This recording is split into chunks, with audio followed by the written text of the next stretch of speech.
केपीआईएल पे अच्छी तेज़ी है, करीब 6% ऊपर केपीआईएल का शेयर इस समय देखने को मिल रहा है।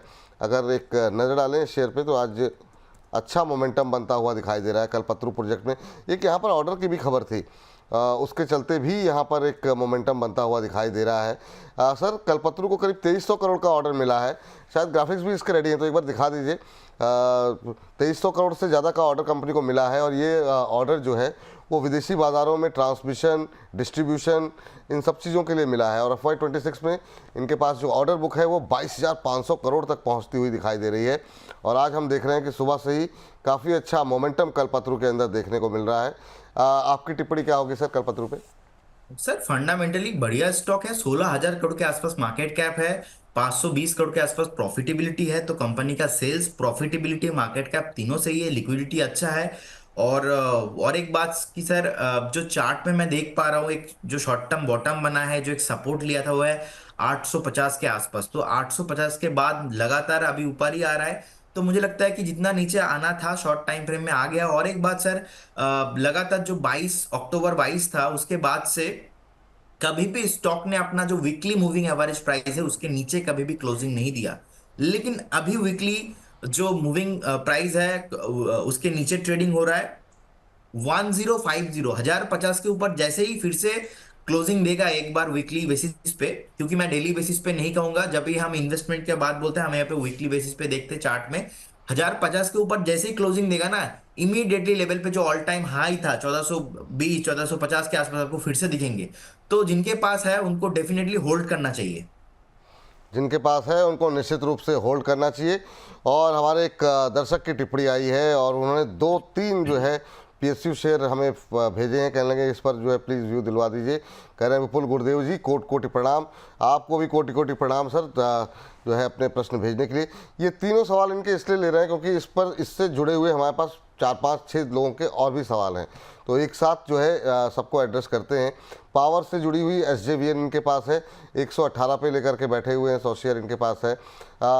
SJVN में इवन पूरे पावर पैक में अगर हम बात कर लें, टाटा, अदानी, इन सब में काफ़ी अच्छी तेज़ी रही है। NHPC में अच्छी तेज़ी रही है। अब इनका प्रश्न SJVN को लेकर के है। आज अगर हम देखें तो करीब 0.25% के आसपास से ज़्यादा की मजबूती, 8820 का लेवल यहाँ पर देखने को मिल रहा है। और इन्होंने थोड़े से ऊपर के खरीद कर ली है, तो उसकी वजह से इनकी दिक्कतें थोड़ी सी हैं। 118 के भाव पर लिए हुए हैं। अभी क्या करना चाहिए सर? 118 पे लेकर के बैठे हुए हैं SJVN, आपकी टिप्पणी क्या होगी? सर एसजीवीएन का चार्ट मुझे अच्छा नहीं लगता, और मुझे लगता है कि कंपनी फंडामेंटल भी उतना स्ट्रांग नहीं है। लगातार जो हाईज बनाया था वो उसके कंप्लीट हो गया, फिर से अभी नीचे आ रहा है। सपोर्ट नहीं है, 62 से पहले तो कोई सपोर्ट नहीं है। और अगर हम बात करेंगे कि टाटा पावर, सर फंडामेंटली बहुत ही अच्छा कंपनी है, टेक्निकली भी अच्छा है। जो ऑल टाइम हाई था ऑलमोस्ट 485 के आसपास, तो अभी जो नीचे आ रहा है एक करेक्शन है। इसमें जो इन्वेस्टर्स है उनको डेफिनेटली एवरेज करना चाहिए। और रही बात सर अदानी पावर का, sir Adani enter Adani group को एक्चुअली मुझे बहुत पसंद है, क्योंकि देखिए कितना बार अदानी के ऊपर ब्लेम, एलिगेशंस, बहुत कुछ लगा, लेकिन अदानी ग्रुप हर बार बाउंस बैक करता है। और मुझे लगता है अदानी पावर एक ऐसा फ्यूचर में मल्टीबैगर स्टॉक होने वाला है जो कि इन्वेस्टर्स को बहुत ही रिटर्न देगा। और अदानी पावर अभी 503, 505 के आसपास ट्रेडिंग हो रहा है। मैं यहाँ पे एक स्ट्रिक्टली स्टॉप लॉस भी मेंटेन करना चाहूंगा, वो है 420। अगर 420 के नीचे कभी भी ट्रेडिंग करने लगेगा तो मैं नहीं रहूंगा, क्योंकि I believe price action is everything.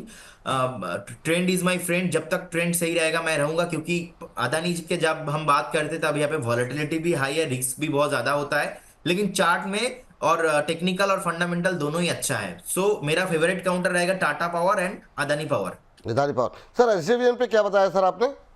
Sir एसजीएमएन पे अभी भी मुझे लगता है कि ये जो डाउनफॉल है कंटिन्यू होना चाहिए। जी, 64, 65 से पहले कोई भी स्टॉप लॉस नहीं है। ठीक तो है। मुझे लगता है कि और भी हाईली पॉसिबिलिटी से थोड़ा नीचे आ जाए, तो जिनके पास है वो एक 85 के स्टॉप लॉस के साथ एग्जिट करना प्रेफर करूंगा मैं।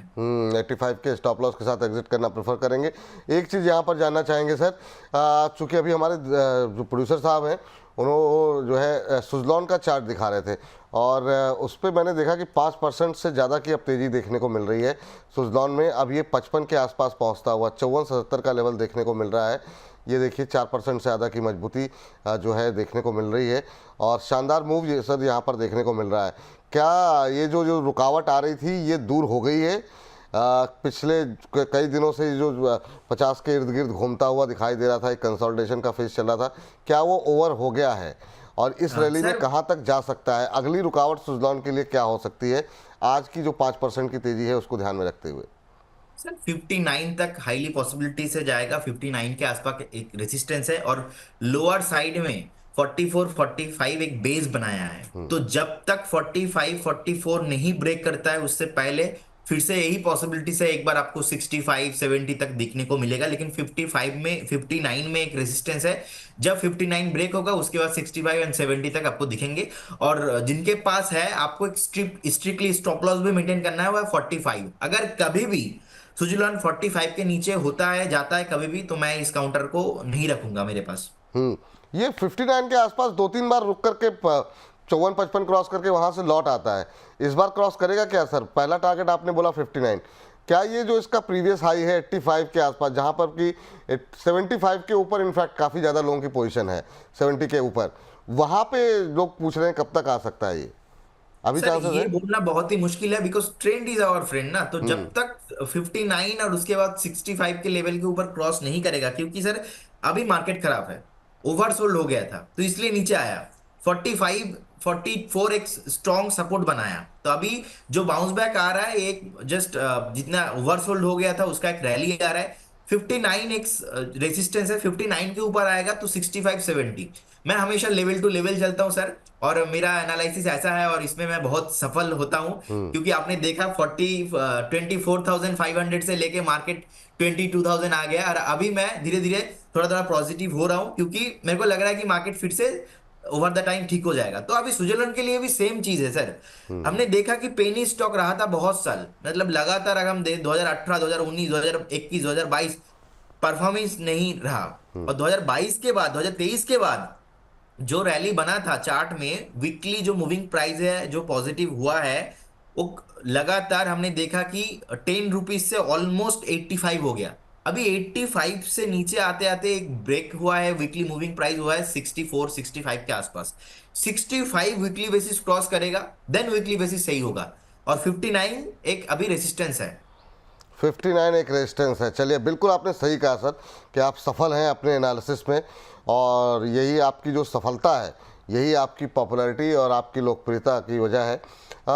अगला सवाल जो होगा वो होगा एनएचपीसी पर। यहाँ पर भी हम देख रहे हैं कि धीरे धीरे करके ऊपर की तरफ बढ़ रहा है, लेकिन हाँ, यहाँ पर भी 80 के आसपास आकर के थक रहा है। क्या इस बार ये लेवल क्रॉस होगा 80 का, या फिर आपको लगता है कि यहाँ पर एक बार चेक करना पड़ेगा इसको कॉन्फिडेंस के साथ ये क्रॉस कर पाता है या नहीं? 77 69 77 57 के आसपास ट्रेड करता हुआ पिछले 5 दिन में 6-7% के आसपास की रैली आ चुकी है। स्लो मूवर है, आपकी टिप्पणी क्या होगी सर? सर एक लगातार कंसोलिडेशन पैटर्न, और एक फंसा हुआ है अपना ऊपर के साइड में 81, और लोअर साइड में अपना 70। सो ऊपर के साइड में 80 81 और लोअर साइड में 71 70। सो ये जो 10 रुपीज का जो ये जो मूवमेंट है ना, इसमें ही फंसा हुआ है स्टॉक। तो मुझे लगता नहीं है, जब तक 80 के ऊपर वीकली बेसिस क्लोजिंग नहीं देगा ना, तो नेक्स्ट मोमेंटम नहीं आएगा। सो आप एक बार वेट कीजिए, होल्ड कीजिए विद स्टॉप लॉस ऑफ 70। 80 के ऊपर आएगा तो इमीडिएटली आपको 85 89 तक दिखेंगे। ठीक है, तो उम्मीद करते हैं पावर पैक के ऊपर जो हमारी चर्चा है वो कंप्लीट हो गई, काफ़ी लोगों को ठीक लगी होगी। बहुत लोग पावर शेयरों को लेकर के सवाल पूछ रहे थे।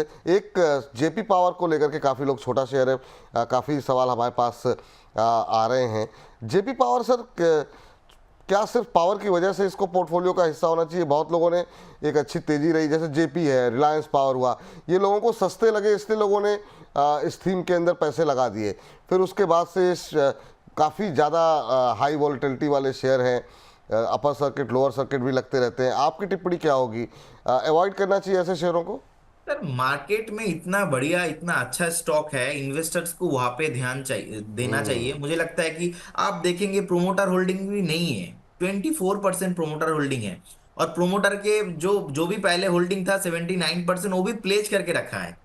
तो इसका मतलब यही है, मेरे पास जितना होल्डिंग है, मुझे पैसा लेना है, मुझे लोन लेना है, इसीलिए मैंने मेरा जो शेयर्स है मैंने उनको प्लेज कर दिया और बैंक से मैंने लोन ले लिया। एक फंडामेंटल कॉन्सेप्ट है सर। और सेकेंड थिंग, चार्ट में मैं देख पाता हूँ एकदम ही मतलब अच्छा कंपनी नहीं है और पेनी स्टॉक है, लिक्विडिटी नहीं है, कभी कभी पंपिंग डंपिंग वाला यहाँ पे चीज होता है। तो क्या पता 14 रुपया से 25 25 30 भी हो जाए, या से डबल भी हो जाए, फिर भी मुझे तो नहीं लेना है। हम्म। क्योंकि मेरा जो कमाया हुआ पैसा है बहुत ही हार्डवर्क मेहनत से बनता है, आई बिलीव सबका बनता है। तो इसीलिए ऐसे स्टॉक से, पेनी स्टॉक से जितना आप डिस्टेंस मेंटेन करके चलेंगे उसका उतना ही आपके आपको अच्छा होगा आपके पोर्टफोलियो के लिए।